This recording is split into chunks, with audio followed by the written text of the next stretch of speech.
Bien amigos, muy buenas noches. Bienvenidos a una nueva edición de Redes y Poder aquí por TV+. Bueno, estamos llegando al final de la campaña, estamos 1 de junio, miércoles 1 de junio. El 5 de junio es la elección presidencial para definir quién será y quién formará el gobierno para los próximos 5 años. En el Perú, en las últimas horas, se ha presentado o ha llegado en una misión de UNASUR la señora Lucena Tibisay, que es una funcionaria presidenta de lo que vendría a ser el equivalente a la OMPE del Perú, pero en Venezuela. Esto se llama el Consejo Nacional Electoral de Venezuela. Esta es una funcionaria del gobierno del señor Maduro, polémica por cierto, que ustedes ven en pantalla ahí, y sobre quien, por cierto, se han tejido y se tejen una serie de especulaciones sobre su participación en la convalidación de la elección presidencial que hoy tiene al señor Maduro como presidente y que, en opinión de muchos expertos internacionales y políticos internacionales, fue un fraude que fue avalado sobre todo por este Consejo Nacional Electoral de Venezuela. Pero, además de esto, la señora Tibisay Lucena niega la posibilidad de que el referéndum en Venezuela se lleve a cabo, que es lo que piden los venezolanos. Se han juntado las firmas en un tiempo récord, se han excedido por demás lo que se necesita, pero a través de una serie de artilugios, la señora que está hoy acá dando una suerte de fe de este proceso, el nuestro, no es capaz de convocar lo que el pueblo venezolano democráticamente está solicitando. Así están las cosas en el Perú. Nosotros, siempre siendo a veces más papitas que el Papa, sí le hemos dado a ella la bienvenida, como dice ella en su tweet que puso, si me deja leer un poquito, dice: satisfecha por el recibimiento que nos han brindado en nuestra patria hermana del Perú, entrelazando nuestra democracia en América Latina. Bueno, no sé quién le habrá dado la bienvenida a la señora Tibisay Lucena. Lo que sí sabemos es que el día de hoy se va a llevar a cabo en el Parque Kennedy, en Miraflores, una marcha de varios colectivos ciudadanos que, por supuesto, se oponen a la presencia de una persona tan cuestionada en el ámbito electoral internacional. Esa es la realidad. Ojalá que las autoridades de OMPE, no sé bajo qué título la van a recibir o no, OMPE ha dado un aviso diciendo que ellos no han participado de su invitación. Es un asunto que tiene que ver con UNASUR, pero en todo caso está ahí y por supuesto despierta más de una suspicacia. ¿Qué dijo Pedro Pablo Kuczynski para entrar las campañas? Hoy día, como ustedes saben, cierran campañas los dos candidatos, no totalmente, sino, digamos, aquí en Lima está Pedro Pablo, en Jesús María, un barrio que no es necesariamente popular, pero está ahí Pedro Pablo Kuczynski. Va a cerrar hoy día, tendremos imágenes y nos conectaremos en cualquier momento con Pedro Pablo. Y Keiko también está haciendo un cierre de campaña en otro lugar del Perú, que también tendremos seguramente en los próximos minutos una conexión. Hoy estuvo Pedro Pablo Kuczynski en el Emporio de Gamarra. Estuvo muy animado el candidato de PPK y habló sobre sus 2 pólizas de seguro, dice él. Si le pasa algo, dijo, porque estoy viejo, dijo él, pero si me pasa algo, tengo a mis 2 pólizas de seguro a mi lado, Mechita y Martincito, refiriéndose a los 2 vicepresidentes que lo acompañaban en esta reunión y que son parte de su fórmula presidencial. Pero ¿qué dijo Kuczynski exactamente? A ver, escuchemos por favor.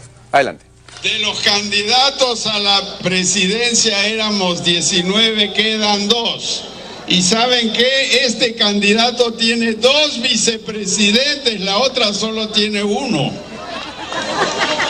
Y ese se escondió porque no pudo explicar cómo un audio entra así y sale asá. Aquí yo tengo 2, dicen que estoy viejo, es cierto. Pero el coco me funciona, la experiencia me funciona y si me pasa... Ya. Bien, y tenemos por cierto a Pedro Pablo Kuczynski, que ya está en su meeting en Jesús María. Ahí tenemos unas imágenes, como ustedes ven, en el campo de Marte. Están los pepecausos ahí. Es el cierre en Lima. Pedro Pablo va a cerrar su campaña en Arequipa mañana y hoy está en Lima, en el campo de Marte, Jesús María, terminando esa campaña. Hay en este momento conjuntos musicales, hay una algarabía, mucha gente joven, muchas banderas del color de Pedro Pablo Kuczynski, y ahí está parte de lo que está pasando en este momento. Estaremos seguramente, si es que él hizo algo, algunas palabras, lo pondremos directamente para que usted lo pueda escuchar. Está por otro lado en Chiclayo, Keiko también haciendo lo propio. Así es, ahí está Chiclayo, está Keiko con algunas imágenes declaró ella algo hoy día desde Huacho que vale la pena escuchar. A ver, escuchemos eso. Adelante, por favor.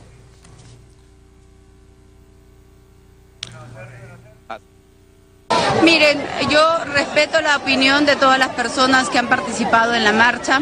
Me hubiese gustado que ellos lo hagan a favor del señor Kuczynski y no en contra de una persona. Sin embargo, están en todo su derecho a hacerlo. Por nuestro lado, como nos han visto, vamos a seguir haciendo esta campaña con propuestas, pero sobre todo con mucha alegría, con una dosis de alegría que, por ejemplo, el día de ayer en la ciudad de Trujillo cerramos el meeting, además bailando una marinera. Yo agradezco infinitamente a la señora Carmen Omonte, que ha salido a respaldar a Fuerza Popular mi candidatura, no solamente a él, al señor Velázquez Quesquén, miembro del partido aprista, al señor Rafael Yamashiro, secretario general del partido del PPC. Así es que agradezco todas estas opiniones a favor nuestro. ¿Usted cree que estas opiniones fortalecen su candidatura en estos últimos días? Bueno, yo creo que varias personas, pero sobre todo para nosotros lo más importante es el respaldo del pueblo, que lo sentimos en cada uno de nuestros recorridos. Muchas gracias. Bien, amigos, hoy día ustedes han visto durante toda la mañana y ayer también seguramente estas imágenes de el meeting de No a Keiko, esta agrupación que ha respaldado Pedro Pablo Kuczynski y otras, digamos, personalidades de la política que quieren cerrarle el paso a Keiko Fujimori y se oponen a su candidatura, se oponen a lo que sería un gobierno del fujimorismo. Y para conversar de esto y otras cosas más de la coyuntura, hemos invitado a Francisco Tudela, que nos acompaña esta noche, para justamente analizar qué puede significar esto en la perspectiva del proceso que el 5 de junio nos va a llevar a todos a la elección para el presidente y vicepresidentes de la República. Pancho, buenas noches. Gracias por acompañarnos. Buenas noches, Alfonso. Gracias por la invitación. La primera pregunta está planteada. ¿Qué significa esta, digamos, conjunto de fuerzas políticas que se presentan en un escenario de una elección presidencial en el Perú, donde hay democracia plena, para hacer votos o para señalar con claridad que no quieren o que vetan a una candidatura presidencial? ¿Cuál es tu perspectiva al respecto? Bueno, yo creo que es una perspectiva de sentido común. El sistema de democracia representativa se basa en la elección democrática de sus candidatos y no se puede vetar candidatos. Y entonces esta marcha es una repetición tal vez más grande de la marcha anterior, en fin, se discute el número de personas. Es una marcha para excluir de la vida nacional una candidatura que representa el 30%, 40% del electorado. Y esto es antidemocrático. Es lo que ocurrió con el APRA durante décadas. Hubo un movimiento aprista que tuvo probablemente razones fundadas en su nacimiento debido a la violencia originaria del APRA en la década del 30, pero luego el antiaprismo terminó convirtiéndose en una herramienta política para ganar elecciones. Y finalmente el antiaprismo terminó en 1985 con la elección de Alan García, que hizo un primer gobierno horroroso, pero a pesar del primer gobierno horroroso, el hecho de que el APRA venciera la política de exclusión hizo que se esfumara el antiaprismo, que ya no existe hoy en día, que en realidad no existió a partir del 28 de julio de 1985, se evaporó como por arte de magia. Hay quienes hoy son anti-alanistas, ya son cosas personales, pero pretender que uno puede excluir para siempre de la política nacional a una fuerza que representa un tercio del electorado, es un absurdo democrático. O sea, uno no puede tener una democracia representativa y al mismo tiempo vetar los candidatos que a uno no le gustan. Justamente la democracia es una libre competencia en la cual se hacen propuestas y quien decide es el pueblo, no los intelectuales, no los que salen a marchar, y no la prensa. Esa misma gente que ha salido a marchar también forman parte de la decisión, pero el 5 de junio, no en la marcha. Y pedir la exclusión de una fuerza política que representa el 30% del electorado es una cosa que va contra el sentido común. O sea, ¿hasta cuándo quieren que dure esta exclusión? ¿10 años? ¿100 años? ¿Cuál es la pretensión de la exclusión? Es absurdo. Es una candidatura escrita que tiene una inscripción regular en el Jurado Nacional de Elecciones, que ya ha participado en elecciones anteriores y que por lo tanto no puede ser vetada. Y entonces detrás de esta marcha, ¿quién está en realidad? Demócratas que solamente lo que quieren es, como quien dice, oponerse a lo que se señala que es la representación del gobierno del padre, que tuvo una parte de acierto y una parte de delitos por la cual está purgando pena y encerrado en una cárcel. ¿Tienen entonces justificación esas marchas? No, yo lo que creo es que hay que hacer distinciones. Cuando el gobierno de Fujimori se derrumba y Fujimori renuncia, evidentemente el antifujimorismo tenía un motivo legítimo: la indignación frente a los Vladivideos, frente a las revelaciones de corrupción en algunos sectores del Estado, no en todos, dicho sea de paso. Pero con el paso de los años, y ahí vamos década y media de esto, se funda un nuevo partido. La hija de Alberto Fujimori funda un nuevo partido y tiene un grupo de gente nueva alrededor de ella. Naturalmente siempre se dice, veo a colaboradores del padre alrededor de ella, pero nunca los nombra. Entonces es muy extraño esta insinuación sin nombres, constante. El fondo del asunto es que el antifujimorismo de hoy no es el antifujimorismo del año 2000-2001. El antifujimorismo de hoy no es otra cosa que una herramienta, un mecanismo político de exclusión cuya finalidad es ganar el voto para mantenerse en el poder. Esto es, hay un grupo de partidos que a partir del año 2001 han participado en la política nacional, han sido gobierno, y esas personas rotan. Por ejemplo, Mercedes Arauz ha sido ministra de Alan García, Pedro Pablo Kuczynski ha sido presidente del Consejo de Toledo. Entonces todos han endosado a Humala, digamos, es, como dirían los incas, una panaca. Esta panaca de partidos, que se reconocen legítimos entre ellos, quieren mantener un monopolio de la narrativa política y un monopolio del discurso político que les permite conseguir el voto para continuar en el poder rotando entre ellos. Aparece Fuerza Popular. ¿Qué es Fuerza Popular? Fuerza Popular, de acuerdo a lo que ellos mismos dicen y de acuerdo a la ciencia política, es un movimiento popular desarrollista. O sea, que lo que busca es el desarrollo. Es un fenómeno único en América Latina, porque este movimiento popular en pos del desarrollo no es como el peronismo, que busca la intervención estatal, no es como ninguno de los movimientos populistas de América Latina del pasado, sino que es gente que lo que quieren es surgir en la vida. Quieren un gobierno que les dé las oportunidades de surgir como individuos privados. Y entonces este movimiento popular hacia el desarrollo forma una agrupación política sui generis en el Perú, porque siendo de centro o de centro izquierda, no está buscando que se nacionalice, que se expropie, que se usen los recursos del Estado para, digamos, gratificar a la gente o para subsidiar a la gente.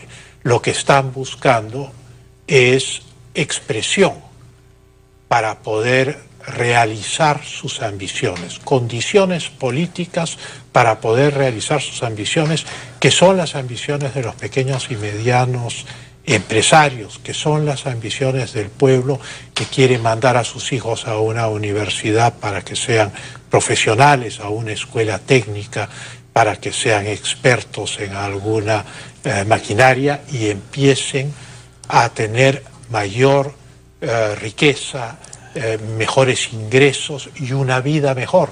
Y entonces en ese sentido también no hay una diferencia radical con lo que plantea Peruanos por el Cambio.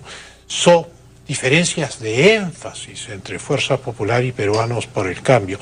Si uno retira el dramatismo en el cual se ha envuelto esta elección, centrado alrededor de esta narrativa del antifujimorismo, lo que uno en realidad ve es una elección perfectamente normal y regular entre dos competidores que no tienen diferencias radicales entre ellos, pero sí tienen diferencias de énfasis. ¿Quién ha incorporado el factor odio dentro de la campaña? ¿Con qué fin y quién se beneficia de él? Bueno, hay distintas agrupaciones que han participado de esto. Yo creo que el movimiento que fue la estructura básica de la Marcha de los Cuatro Suyos, que es un movimiento universitario, intelectual, en fin, ha sido un elemento determinante en la formación de este odio. Los deudos de los terroristas son otro factor digamos, de generación de este odio.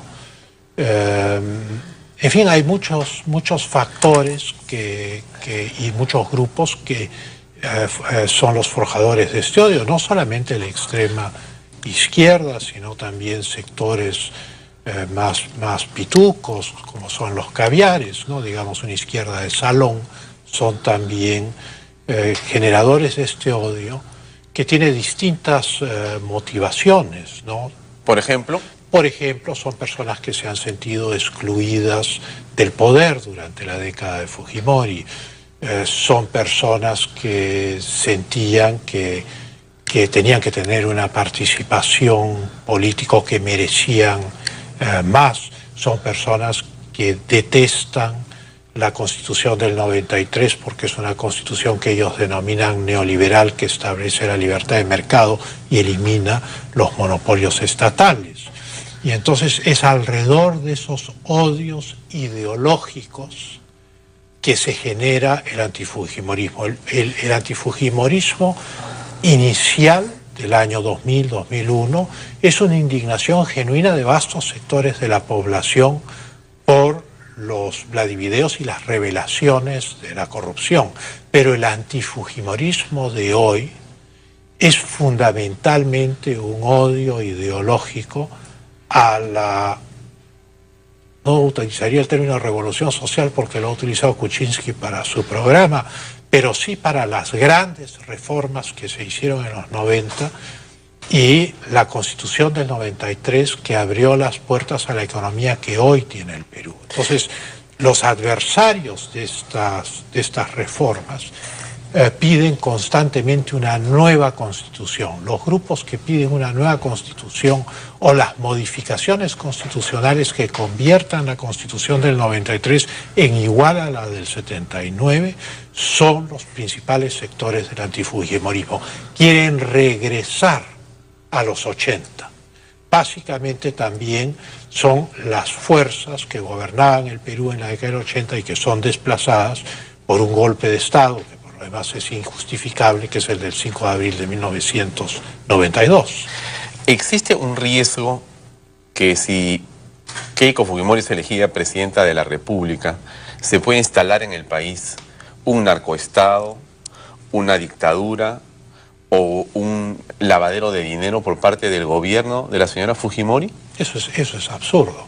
Los mecanismos de control, no solamente nacionales, a través de la prensa, a través del flujo de información irrestricto en las redes, sino los mecanismos de control internacionales que hay sobre los lavados de activos, sobre el narcotráfico, sobre la corrupción, sobre la trata de personas, etcétera, hacen imposible esa hipótesis.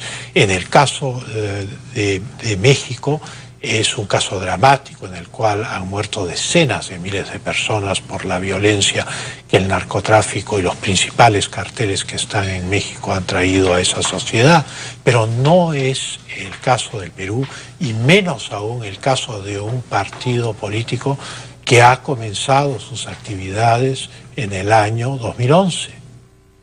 Y entonces hablar de un narcoestado es un cliché de campaña que ha sido traído por una comparación con la situación de México, pero no es real. Hay enormes sistemas de fiscalización en pie en el Perú. Esto no es México, para comenzar. Esta campaña presidencial en la segunda vuelta tenía al final de la primera a Pedro Pablo con un 21% y a Keiko con un 39-40%. Y la primera, encuesta que se hace después de la primera vuelta, en la segunda vuelta ya se ve que hay un empate y que Pedro Pablo recibe automáticamente los votos que aparentemente habían estado dispersos en otros grupos políticos. Correcto. Prácticamente quedan empatados hasta las últimas semanas que hemos visto a partir del domingo y para atrás que había cierta diferencia en favor de Keiko y Pedro Pablo estaba aparentemente en una situación un poco complicada y no sabemos más, sino hasta ahí. Pero ¿qué es lo que ha pasado en la campaña y cómo visualizas tú estas adhesiones que Pedro Pablo ha ido sumando en toda la campaña? Primero con el señor Acuña, el señor Guzmán, la señora Nelthausen, la propia Nadine Heredia, últimamente el señor Urresti, la señora Villarán y lo que hemos visto a Lourdes Flores recientemente, a la señora Verónica Mendoza públicamente a través de un video el día lunes, etcétera. Esto consolida un frente democrático que puede ayudar a Pedro Pablo a gobernar si gana las elecciones. ¿Ha sido una jugada adecuada de parte de él? Eso lo sabremos el día de la elección, el 5 de junio, a menos que salga alguna encuesta antes. Pero estando las cosas como están, hay tres consideraciones a tener en cuenta. La primera de ellas es que un sector significativo de la población simplemente comprende que el antifujimorismo es una herramienta política de determinados grupos. Ese es el primer factor. El segundo factor, creo yo, que modifica las encuestas últimas que hemos tenido, es el viaje al sur de Keiko Fujimori y el viaje a los Estados Unidos de Pedro Pablo Kuczynski. Lamentablemente, ese viaje fue muy largo, el viaje a los Estados Unidos, y las razones de la duración de ese viaje no fueron bien explicadas. Keiko Fujimori aprovechó esa etapa de la campaña para ir pueblo por pueblo en toda aquella zona en el sur donde no había obtenido una votación significativa. Y eso ha tenido, creo yo, un impacto en las encuestas. O sea, entró en contacto pueblo por pueblo con la población que no le había sido favorable en la primera vuelta. El tercer factor es que las adhesiones no son necesariamente aliados de Pedro Pablo Kuczynski. Las adhesiones, por ejemplo, del Frente Amplio, de Verónica Mendoza, del colectivo No a Keiko, al cual sí Pedro Pablo Kuczynski se ha adscrito, adherido, el reclutamiento del fiscal al procurador Avelino Guillén, todos esos factores han ido, la adhesión de Acuña, la adhesión de Nelthausen, han ido creando un conjunto de personas que la población percibe como una componenda. O sea, ¿qué hace toda esta gente que en la primera vuelta se destrozaban verbalmente y que no tienen nada que ver programáticamente unos con otros, ahora todos juntos, guiados únicamente por una narrativa en la cual evidentemente una buena porción del pueblo peruano ya no cree, que es la narrativa del antifujimorismo, porque ya comprenden 16 años después que independientemente de los hechos objetivos que sí ocurrieron a la caída de Fujimori, hoy estamos en otra etapa histórica, tenemos un crecimiento del 3 o 4%, los indicadores económicos son otros y por lo tanto esta narrativa cae en vacío. Entonces se percibe estas alianzas como inorgánicas. la población no percibe adhesiones o endosos, percibe alianzas. Y por más que se trate de explicar, por más de que Pedro Pablo Kuczynski trate de explicar, decir no son alianzas, sino son adhesiones, agradecemos que vayan a votar por nosotros, lo que todo el mundo percibe son alianzas. Y son alianzas con agrupaciones políticas que están en la extrema izquierda y que están en la memoria colectiva asociadas al terrorismo, asociadas a Sendero Luminoso, asociadas al MRTA, asociadas al movimiento antiminero, asociadas a la persecución de los comandos de Chavín de Huántar, y entonces naturalmente hay adhesiones que restan. Y me da la impresión que estas adhesiones no han sumado, sino han restado. Keiko también ha tenido adhesiones. Está Miyashiro del PPC, está la señora Carmen Omonte, ex Perú Posible, está el señor Javier Velázquez Quezquén del Partido Aprista, que han manifestado, no es verdad, abrazados de Keiko en fotografías, correcto, como lo ha hecho sí el señor Acuña y los señores de Nueva Keiko, etcétera, pero de todas maneras son endosos públicos. ¿Eso le suma a Keiko? ¿Le crea un problema a Keiko? ¿Cómo se visualiza eso en términos de la elección y del gran elector? Depende de cómo el elector percibe a estos personajes. O sea, ni Carmen Omonte, ni Velázquez Quezquén, ni Miyashiro son extremistas, ni forman parte del movimiento antiminero, ni enjuician a los comandos de Chavín de Huántar, ni llevan al Perú ante la CIDH. Entonces hay una diferencia sustancial. El problema de las adhesiones de Pedro Pablo Kuczynski es que es como, que me perdonen la comparación, como una fiesta de Halloween, en el cual hay todo tipo de disfraces. Esto es, está desde el movimiento antiminero hasta extremistas de distintos gremios, pasando por la izquierda marxista intelectual de las universidades, y la población percibe que eso ya es antisistema, eso ya no es oposición a Keiko Fujimori, sino que aquí hay un factor antisistema, y el factor antisistema tengo la impresión que al peruano de hoy no le convence. El peruano de hoy no quiere una revolución como la de Chávez en Venezuela. El peruano de hoy lo que quiere es surgir, quiere triunfar en la vida, quiere ganar más dinero, quiere que su empresa crezca, o quiere, siendo empleado, que sus hijos vayan a una universidad y que tengan un futuro mejor. Y obviamente perciben en estos sectores un extremismo que yo no percibo en Velázquez Quezquén o en Carmen Omonte. O sea, no es por hacer una... Toda comparación es odiosa, dice el proverbio, claro. Y claro, esta comparación yo sé que es desagradable, pero cualitativamente es así. ¿Y qué es lo que percibe el electorado? El electorado no percibe el matiz entre la adhesión, el endoso y la alianza. Toda adhesión tiene un carácter de alianza a nivel popular. Claro. La tolerancia es una característica, creo que está dentro de toda la democracia. Siempre la tolerancia es un componente fundamental. ¿Ha habido tolerancia en esta campaña? Y en todo caso, los medios, de tu punto de vista como un ciudadano de a pie, ¿cómo has percibido esa tolerancia por parte de los medios de comunicación en general con respecto de ambos candidatos? Bueno, ha sido una campaña muy dramática. Los medios han presentado esta campaña como la antesala del apocalipsis, o sea, incluso se habló de los 4 jinetes del apocalipsis, en fin, solo falta que aparezcan los arcángeles en las nubes para completar el cuadro, y no es así. La realidad es que los medios sí han cargado las tintas hacia esta visión apocalíptica, y daría la impresión que han estado sesgados durante gran parte de la campaña, ¿no? Esto termina favoreciendo justamente a la candidatura a la cual se han opuesto los medios, porque da la impresión, bueno, en muchos casos, que se ha hablado de una fredemización de esta campaña. Pasó lo mismo no solo con el Fredemo y Mario Vargas Llosa, sino que pasó lo mismo en el 95 con Javier Pérez de Cuéllar.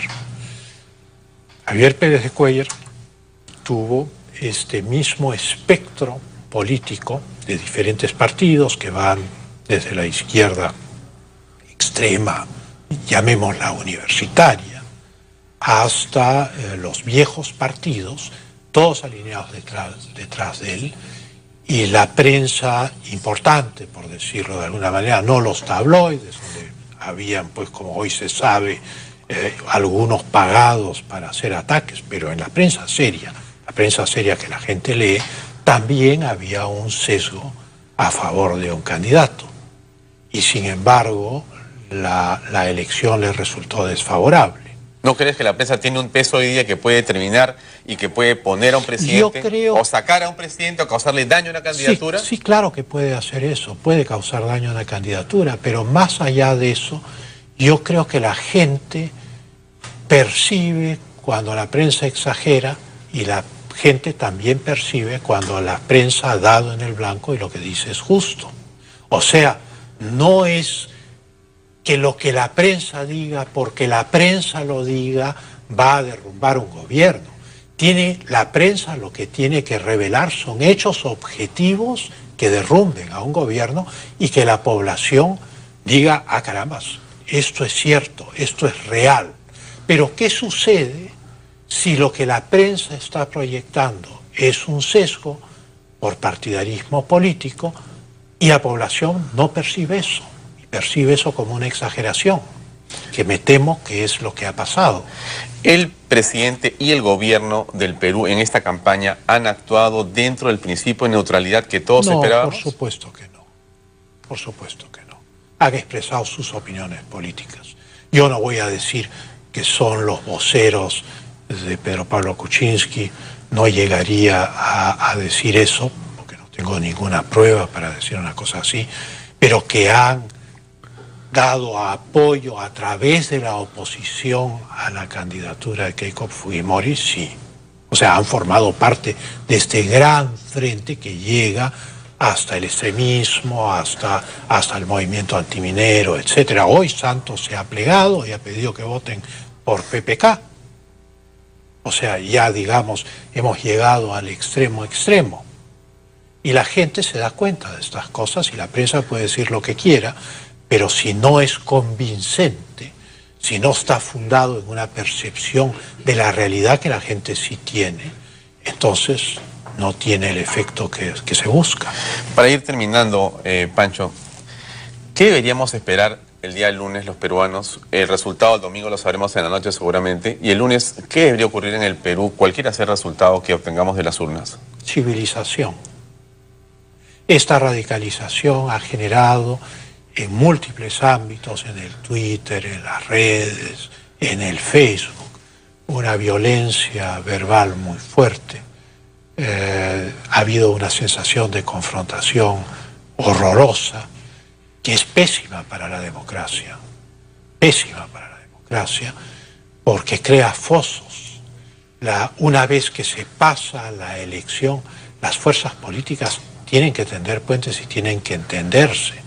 Pero si la campaña es sin misericordia, eso no va a ocurrir. ¿Se han cruzado líneas que no debieron cruzarse? Yo creo que se han cruzado líneas que no debieron cruzarse, pero el hecho es que ya estamos aquí. El hecho es que la elección es el 5 de junio y estamos primero de junio, o sea que faltan 4 días. O sea, como dicen en el casino, los juegos están hechos. Ya se tiraron los dados. Ya las campañas han terminado hoy, se han cerrado las campañas, la última encuesta fue el domingo, los dados ya están sobre la mesa, ya está jugado el juego. ¿Tú crees que algo ocurre en estos 2 o 3 días que puede cambiar seriamente las tendencias que hemos escuchado hasta el domingo? ¿Siempre se puede cambiar en este momento? ¿Sí? Puede explotar algún escándalo gigantesco, un descubrimiento que cambie las tendencias, todo es posible. Pero en ausencia de esa situación absolutamente excepcional, nada cambia la tendencia. Muy bien, Pancho, te agradecemos por tu presencia, como siempre, en Redes y Poder. Una invocación final te pediría a los dos candidatos, si nos ve Pedro Pablo donde esté, o si nos ve en la repetición de este programa o en las redes sociales más tarde, si nos ve Keiko Fujimori. Tú has estado en el poder, tú has sido congresista de la República, estás dedicado a la academia, estás dedicado al estudio de la política peruana. ¿Qué les podrías recomendar con tu experiencia política a ambos, si están escuchándote? Yo recuerdo, el primer cargo público que yo tuve fue secretario del Jurado Departamental de Elecciones de Lima, yo tenía 25 años, en las primeras elecciones democráticas después del 68, que fueron las de 1980. Los contrincantes principales fueron Armando Villanueva del Campo por el APRA, Luis Bedoya Reyes por el PPC y Fernando Belaúnde por Acción Popular, y ganó Fernando Belaúnde. Aceptaron el resultado. O sea, hoy en América Latina se ve mucho este recurso a gritar fraude, fraude, cuando las cosas no han salido como uno quiere. Hay un temperamento picón y naturalmente eso no puede ser. Es importante reconocer hidalgamente los resultados. El sistema electoral peruano funciona. Está demostrado que funciona bien desde hace más de una década. No hay quejas sobre nuestro sistema electoral y por lo tanto la invocación que yo hago es a aceptar con civismo, con espíritu ciudadano, con civilización, los resultados electorales del 5 de junio, más allá de las pasiones, más allá de las divisiones ideológicas y partidarias. Lo que hay que aceptar es el funcionamiento de la democracia. Si no se acepta el funcionamiento de la democracia y se mantienen actitudes intolerantes de exclusión, la democracia está en peligro. La manera de consolidar la democracia es aceptar la voluntad del elector. No se puede hacer política suponiendo que la manifestación del elector puede ser ignorada. O sea, se tiende mucho a ignorar al elector en nuestra patria. Pero la verdad es que en otras partes del mundo el político que ignora al elector en su manifestación del voto lo hace por su propia cuenta y riesgo y por lo general le va muy mal. Muy bien. Gracias, Pancho, por tu reflexión esta noche. Muy amable. Muchas gracias a ustedes. Bien, amigos, vamos a una pausa comercial y regresamos con el doctor Martín Santibáñez, que está con nosotros para la segunda parte del programa de esta noche. Permiso, regresamos enseguida.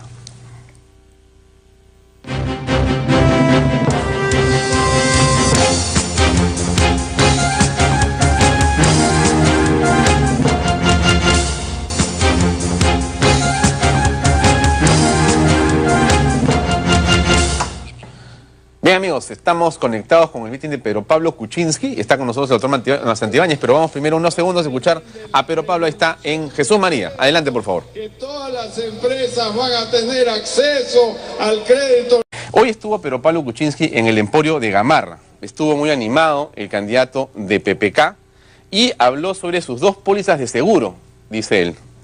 Si le pasa algo, dijo, porque estoy viejo, dijo él, pero si me pasa algo, tengo a mis 2 pólizas de seguro a mi lado, Mechita y Martincito, refiriéndose a los 2 vicepresidentes que lo acompañaban en esta reunión y que son parte de su fórmula presidencial. Pero ¿qué dijo Kuczynski exactamente? A ver, escuchemos por favor. Adelante. De los candidatos a la presidencia éramos 19, quedan 2. Y ¿saben qué? Este candidato tiene 2 vicepresidentes, la otra solo tiene 1. Y ese se escondió porque no pudo explicar cómo un audio entra así y sale asá. Aquí yo tengo 2. Dicen que estoy viejo. Es cierto. Pero el coco me funciona, la experiencia me funciona. Y si me pasa... Ya. Bien. Y tenemos por cierto a Pedro Pablo Kuczynski, que ya está en su meeting en Jesús María. Ahí tenemos unas imágenes, como ustedes ven, en el campo de Marte. Están los pepecausos ahí. Es el cierre en Lima. Pedro Pablo va a cerrar su campaña en Arequipa mañana y hoy está en Lima, en el campo de Marte Jesús María, terminando esa campaña. Hay en este momento conjuntos musicales, hay una algarabía, mucha gente joven, muchas banderas del color de Pedro Pablo Kuczynski. Y ahí está parte de lo que está pasando en este momento. Estaremos seguramente, si es que él hizo algo, algunas palabras, lo pondremos directamente para que usted lo pueda escuchar. Está, por otro lado, en Chiclayo, Keiko también haciendo lo propio. Así es, ahí está Chiclayo, está Keiko con algunas imágenes declaró ella algo hoy día desde Huacho que vale la pena escuchar. A ver, escuchemos eso. Adelante, por favor.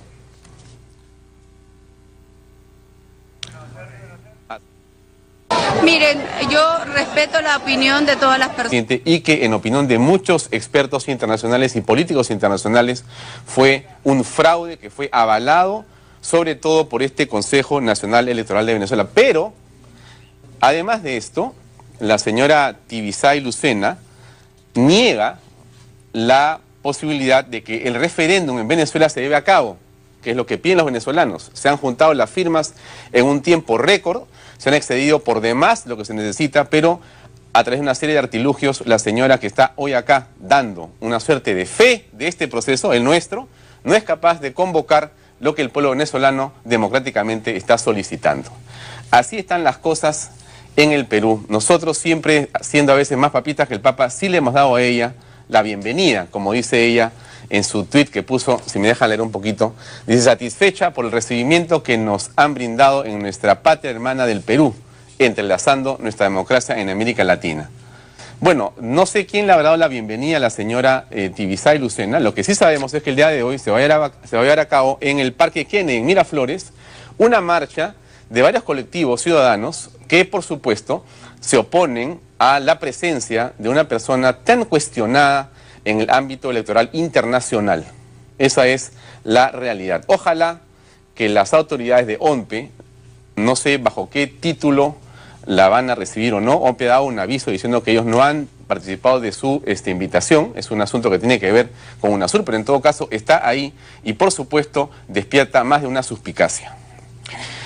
¿Qué dijo Pedro Pablo Kuczynski para presentar las campañas? Hoy día, como ustedes saben, cierran campañas los dos candidatos, no totalmente, sino, digamos, aquí en Lima está Pedro Pablo, en Jesús María, un barrio que no es necesariamente popular, pero está ahí Pedro Pablo Kuczynski.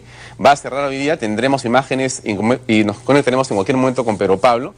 Y Keiko también está haciendo un cierre de campaña en otro lugar del Perú, que también tendremos seguramente en los próximos minutos una conexión.